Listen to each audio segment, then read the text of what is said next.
Assalamualaikum warahmatullahi wabarakatuh. Perkenalkan kami dari kelompok 6.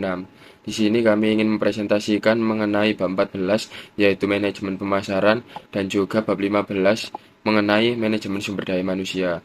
Izinkan saya untuk memperkenalkan anggota kelompok kami. Yang pertama ada saya sendiri, Ahmad Aliata dengan akhiran NPM 131. Yang kedua ada Banun Salisa Audah dengan akhiran NPM 139. Yang ketiga ada Rizky Vina Arlita dengan akhiran NPM 153. Yang keempat ada Dita Anggraini Zalianti dengan akhiran NPM 154. Yang kelima ada Meisa Anggita Sari dengan akhiran NPM 159. Lalu yang terakhir Bilkis Humaira dengan akhiran NPM 165. Yang pertama yaitu konsep pemasaran. Konsep pemasaran adalah pencapaian tujuan organisasi bergantung pada kemampuan perusahaan untuk mengidentifikasi kebutuhan dan keinginan dari suatu pasar sasaran, dan kemudian memuaskan kebutuhan dan keinginan pasar sasaran tersebut secara lebih baik dibandingkan dengan yang dilakukan oleh pesaing perusahaan. Seperti produk yang ditawarkan oleh perusahaan diasumsikan memiliki nilai, sehingga konsumen menukar sumber daya yang mereka miliki, seperti uang, barang, ataupun benda lain yang memiliki nilai untuk ditukar dengan produk yang ditawarkan perusahaan. Melalui proses pertukaran ini, maka lahirlah transaksi yang merupakan syarat utama pemasaran. Perkembangan konsep pemasaran. Yang pertama, konsep produksi. Konsep produksi berkonsentrasi pada pencapaian efisiensi produk, menekan biaya agar tetap rendah, dan melakukan distribusi massal. Contohnya, perusahaan komputer Lenovo Tiongkok dapat menjual produknya lebih murah karena memanfaatkan tenaga kerja yang memiliki upah lebih rendah dibandingkan dengan perusahaan pesaingnya yaitu Jepang atau Amerika. Yang kedua yaitu konsep produk. Konsumen akan tertarik untuk membeli produk perusahaan bila mana produk tersebut memiliki kualitas lebih bagus dibandingkan dengan produk pesaing. Terus yang ketiga konsep penjualan. Perusahaan akan melakukan lebih banyak penjualan kepada lebih banyak pembeli untuk menghasilkan pendapatan penjualan yang lebih banyak, sehingga akan meningkatkan laba. Yang keempat, konsep pemasaran. Perusahaan berpendapat bahwa produk yang diterima oleh konsumen harus sesuai dengan kebutuhan dan keinginan konsumen. Strategi pemasaran. Yang pertama ada pemilihan pasar. Pemasar berorientasi pada target pasar, yaitu kelompok orang atau organisasi yang menjadi fokus pemasaran perusahaan. Selanjutnya, pemasaran target mengharuskan adanya segmentasi pasar, yang membagi suatu pasar ke dalam beberapa kategori pelanggan, misalnya usia, lokasi, geografis, atau tingkat pendapatan. Nah, yang dimaksud dengan segmen pasar adalah sekumpulan pelanggan potensial yang memiliki keserupaan di dalam cara mereka mempersepsikan dan menilai suatu produk. Pemasar mencari segmen yang menunjukkan potensi penjualan baru karena upaya pemasaran perusahaan lain tidak memperhatikan atau salah menilai potensi pasar tersebut. Selanjutnya ada positioning. Tujuannya untuk menempatkan citra merek produk perusahaan maupun citra perusahaan yang baik di benak konsumen. Strategi pemasaran selanjutnya yaitu pengembangan bauran pemasaran yang terdiri dari produk, price, promotion, and place. Yang pertama ada produk. Barang merupakan produk yang dapat dilihat keberadaannya secara fisik. Sedangkan jasa merupakan produk yang tidak bisa dilihat keberadaannya secara fisik, tetapi dapat dirasakan manfaatnya setelah konsumen mengonsumsi jasa tersebut. Yang kedua ada harga. Perusahaan memperoleh pendapatan penjualan dari para pelanggan dengan cara mendapatkan, mempertahankan, dan merebut kembali pelanggan yang sempat beralih ke produk pesaing. Perusahaan juga akan berusaha meningkatkan pendapatan dari para pelanggan dengan cara menawarkan variasi produk yang banyak. Strategi lain yaitu dengan menawarkan produk yang memiliki harga lebih tinggi sehingga dapat memberikan margin keuntungan lebih besar bagi perusahaan. Selanjutnya ada promosi. Perusahaan melakukan komunikasi pemasaran dengan tujuan memperkenalkan produk perusahaan kepada konsumen, menjaga nama baik produk dan perusahaan, serta membujuk konsumen melakukan pembelian produk perusahaan. Perusahaan melakukan komunikasi pemasaran langsung menggunakan iklan, promosi penjualan, gugus penjualan, penjualan langsung, publisitas, events, dan sponsorship. Selanjutnya ada distribusi, yang mengatur sedemikian rupa sehingga barang dan jasa yang dihasilkan perusahaan dapat tersedia di pasar. Lalu berikutnya ada perencanaan sumber daya manusia. Perencanaan sumber daya manusia di sini merupakan peramalan kebutuhan jumlah tenaga kerja berikut perkiraan kompetensi yang dibutuhkan dari tenaga kerja yang dibutuhkan serta perkiraan mengenai pasokan tenaga kerja dengan kualifikasi tertentu yang berada di pasar tenaga kerja. Lalu ada proses manajemen sumber daya manusia.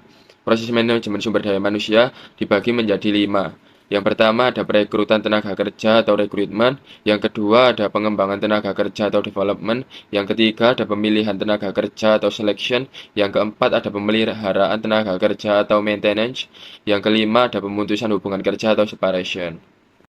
Baik, selanjutnya adalah perekrutan tenaga kerja. Perekrutan tenaga kerja adalah proses untuk menemukan dan menarik calon tenaga kerja yang memiliki kualifikasi sesuai dengan lowongan pekerjaan yang ada. Perekrutan tenaga kerja dapat dilakukan secara eksternal maupun internal. Perusahaan dapat pula bekerja sama dengan perusahaan yang menyediakan jasa perekrutan. Baik, setelah perekrutan tenaga kerja, langkah selanjutnya ada pemilihan tenaga kerja atau seleksi, yakni proses mengevaluasi dan melakukan pemilihan kandidat tenaga kerja yang paling memenuhi syarat dari sekumpulan pelamar untuk suatu jabatan tertentu. Dalam pemilihan tenaga kerja, terdapat 4 poin di dalamnya. Yang pertama ada kriteria seleksi. Inti dari proses seleksi itu sendiri adalah sejauh mana pelaksana seleksi memahami karakteristik apa saja yang harus dipenuhi oleh calon pelamar agar dapat memiliki kinerja yang baik pada saat mereka sudah menempati suatu jabatan. Lalu yang selanjutnya ada rasio seleksi. Ketat tidaknya kadar dari suatu seleksi dapat dilihat dari indikator rasio seleksi itu tersendiri. Bila rasio seleksi semakin tinggi, maka proses seleksi sangat longgar. Dan sebaliknya, bila rasio seleksi bertambah kecil, maka seleksi dilakukan dengan ketat di mana jumlah pelamar jauh lebih besar dibandingkan dengan jumlah tenaga kerja yang akan diterima. Lalu poin selanjutnya ada proses seleksi. Dalam proses seleksi ini sendiri ada 5 tahapan, yakni yang pertama, seleksi lamaran atau preliminary screening. Pada tahap ini, perusahaan hanya akan memanggil pelamar yang sesuai dengan persyaratan jabatan yang ditentukan perusahaan untuk mengikuti proses seleksi selanjutnya. Dan apabila pada tahap ini pelamar tidak memenuhi kriteria, maka secara tidak langsung akan gugur. Lalu tahap yang kedua ada pengujian calon tenaga kerja atau employment test. Pengujian ada beragam jenisnya, dapat berbentuk tes kemampuan akademik hingga psikotes. Tes yang dilakukan akan membantu para pengambil keputusan untuk memilih calon tenaga kerja yang memiliki pengetahuan, keahlian, dan kemampuan yang sesuai dengan kebutuhan perusahaan. Lalu tahap yang ketiga ada wawancara atau interview. Melalui proses wawancara dapat mengungkap berbagai sisi calon tenaga kerja yang dapat digunakan sebagai dasar pengambilan keputusan untuk menerima atau menolak calon tenaga kerja. Lalu tahap yang keempat ada pengecekan latar belakang dan referensi. Untuk memastikan rekam jejak dari calon tenaga kerja, perusahaan yang membuka lowongan kerja pada umumnya akan meminta kontak person tempat bekerja calon tenaga kerja sebelumnya untuk memperoleh konfirmasi mengenai rekam jejak calon tenaga kerja tersebut. Lalu tahap proses seleksi yang terakhir ada pemeriksaan jasmani. Pada tahap ini, calon tenaga kerja menjalani sejumlah pemeriksaan jasmani untuk memastikan bahwa karakteristik jasmani calon tenaga kerja sesuai dengan spesifikasi jabatan. Bisa juga untuk mendeteksi calon karyawan yang pernah menggunakan narkotika, psikotropika, dan zat adiktif lainnya. Lalu, poin pemilihan tenaga kerja yang terakhir ada penempatan tenaga kerja. Setelah tenaga kerja diseleksi, maka selanjutnya tenaga kerja akan ditempatkan untuk mengisi jabatan tertentu dan melaksanakan tugas dan fungsi yang sesuai dengan jabatannya itu sendiri. Baik, materi selanjutnya yaitu mengenai pengembangan tenaga kerja. Pengembangan tenaga kerja di sini dibagi menjadi 2 proses. Yang pertama yaitu pelatihan atau training. Pelatihan atau training merupakan suatu proses yang sistematis untuk mengubah perilaku tertentu dari tenaga kerja agar selaras dengan pencapaian tujuan perusahaan. Pelatihan ini ditujukan untuk meningkatkan keterampilan atau keahlian dan kemampuan untuk mengerjakan tugas yang diberikan oleh perusahaan. Pelatihan ini membantu tenaga kerja untuk menguasai keahlian dan kemampuan tertentu yang dibutuhkan agar dapat melaksanakan pekerjaan dengan berhasil. Lalu yang kedua ada pengembangan atau development. Pengembangan atau development merupakan aktivitas yang ditujukan untuk meningkatkan keahlian konseptual atau conceptual skill dan pengembangan pribadi atau personal development yang dibutuhkan manajer untuk menempati jabatan yang lebih tinggi di masa yang mendatang. Pengembangan karyawan dilakukan pula melalui pengembangan karir atau career development, di mana karyawan memiliki peluang untuk meningkatkan jabatannya ke jenjang yang lebih tinggi melalui suatu jalur keluar yang sudah ditetapkan oleh perusahaan. Pengembangan karir akan memotivasi karyawan untuk meningkatkan spesifikasi KSAO-nya agar dapat memenuhi persyaratan yang diminta pada jabatan yang lebih tinggi. Materi selanjutnya yaitu mengenai pemeliharaan tenaga kerja. Pemeliharaan tenaga kerja di sini dibagi menjadi 2. Yang pertama ada kompensasi kerja Agar tenaga kerja dapat terus-menerus memberikan kontribusi yang positif bagi perusahaan, maka tenaga kerja tersebut harus diberikan kompensasi yang sepadan atas kinerja yang telah mereka tunjukkan. Kompensasi yang diberikan oleh perusahaan ini dibagi menjadi dua jenis, yaitu kompensasi secara finansial atau financial compensation dan kompensasi secara non-finansial atau non-financial compensation. Kompensasi finansial di sini dibagi menjadi dua jenis lagi, yaitu ada kompensasi finansial langsung atau indirect financial compensation. Kompensasi finansial langsung ini mencakup seperti gaji, upah, bonus, dan komisi. Lalu selanjutnya ada kompensasi finansial tidak langsung atau indirect financial compensation. Kompensasi finansial tidak langsung ini mencakup seperti tunjangan kesehatan, asuransi, pelaksanaan rekreasi, dan lain-lain. Selanjutnya yaitu kompensasi non-finansial. Kompensasi non-finansial ini mencakup seperti pujian, penghargaan, dan pengakuan terhadap karyawan. Kompensasi non-finansial disebut dapat mempengaruhi motivasi, produktivitas, dan kepuasan karyawan. Lalu yang kedua, penilaian kinerja karyawan atau performance appraisal. Kinerja atau performance adalah kualitas pelaksanaan tugas dan fungsi dari pemegang jabatan manajerial yang menjamin tercapainya jumlah keluaran atau output dari kegiatan tugas yang berada di bawah pengendalian manajer tersebut.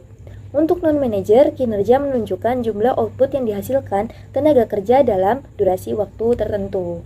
Sebagai contoh, kinerja dari direktur diukur dari peningkatan laba bersih perusahaan dan harga saham perusahaan, sedangkan kinerja bagian produksi diukur dari indikator jumlah produksi barang dalam waktu tertentu. Lalu yang selanjutnya yakni pemutusan hubungan kerja. Adapun faktor-faktornya yakni yang pertama, karyawan berhenti dari perusahaan karena dia memperoleh pekerjaan di tempat lainnya. Lalu yang kedua, karyawan diberhentikan karena tidak dapat mencapai kinerja yang dipersyaratkan. Yang ketiga, karyawan diberhentikan karena perusahaan mengalami perubahan status, penggabungan, peleburan, atau perubahan kepemilikan perusahaan. Dan yang keempat, karyawan diberhentikan karena perusahaan tutup yang disebabkan perusahaan mengalami kerugian secara terus-menerus selama 2 tahun atau akibat keadaan yang memaksa. Yang kelima, karyawan berhenti dari perusahaan karena memasuki masa pensiun. Yang keenam, karyawan meninggal dunia. Dan yang ketujuh, karyawan mengundurkan diri dari perusahaan. Adapun yang terakhir, yakni karyawan melakukan kesalahan berat. Nah, kesalahan berat yang dilakukan itu seperti melakukan penipuan, pencurian, atau penggelapan barang atau uang milik perusahaan, lalu memberikan keterangan palsu, mabuk, lalu melakukan perbuatan asusila, menyerang, menganiaya, membujuk teman sekerja untuk melakukan perbuatan yang bertentangan dengan undang-undang atau peraturan, lalu dengan ceroboh atau dengan sengaja merusak barang milik perusahaan, lalu membiarkan teman dalam keadaan bahaya, membongkar atau membocorkan rahasia perusahaan yang seharusnya dirahasiakan, dan melakukan perbuatan lainnya di lingkungan perusahaan yang diancam pidana selama 5 tahun atau lebih. Adapun notes, yakni karyawan dapat diberhentikan dari perusahaan apabila karyawan tersebut memiliki cacat permanen yang menghalangi dia melaksanakan pekerjaan dengan baik. Nah, sekian presentasi dari kelompok kami. Kami memohon maaf apabila terdapat salah kata dan juga banyak kekurangan. Sekian dari kami. Wassalamualaikum warahmatullahi wabarakatuh.